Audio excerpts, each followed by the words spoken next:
আল্লাহ হেফাজতের মালিক হেফাজত করেন যে কোনো ছিলায়। খুব কষ্ট জীবনযাপন করছি, দুঃখ নিয়ে চলছি। তবুও নোয়াখালীর এক ভাইয়ের কথা শুনে কি বলবো বুঝতে পারলাম না, মুখে হাসি চলে আসলো।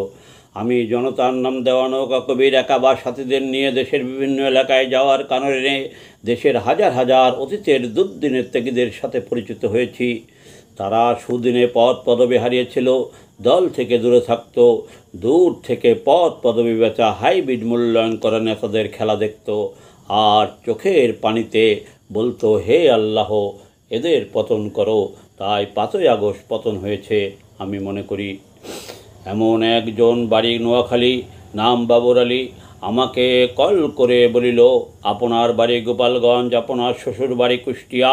আমির হামজা হয় আপনার শ্বশুর, না হয় গালাগালি, যাকে সবাই শালা বলি তাই হবে। আপনার আমার বাপদাদা করতো আওয়ামী লীগ, আমরাও সেই হিসাবে আওয়ামী লীগ করি, কিন্তু আমির হামজার 14 গোষ্ঠী আওয়ামী লীগ করে। তার দাদা 21 বছর আওয়ামী লীগের চেয়ারম্যান, সে বলেছে। তার কাছ থেকে জেনে নিন, সারা দেশে দলের বড় নেতারা পদ পদবি থেকে বঞ্চিত করে আমাদের তালাক দিয়ে হাইব্রিড হাঙ্গা করেছিল। আমাদের আন্দোলনের ফসল তাদের নিয়ে খেয়ে মহা আনন্দ ছিল। 5ই আগস্টের পরে তাদের হাইব্রিড দল তালাক দিয়ে চলে গেছে কয়েক হাজার। অতীতের লক্ষ লক্ষ তালাক দেওয়া ফিরে এসেছি আমরা। তাই আমির হামজাকে জিজ্ঞেস করেন, আমাদের অন্য দলে যে হিল্লে হাঙ্গা করা লাগবে কি না।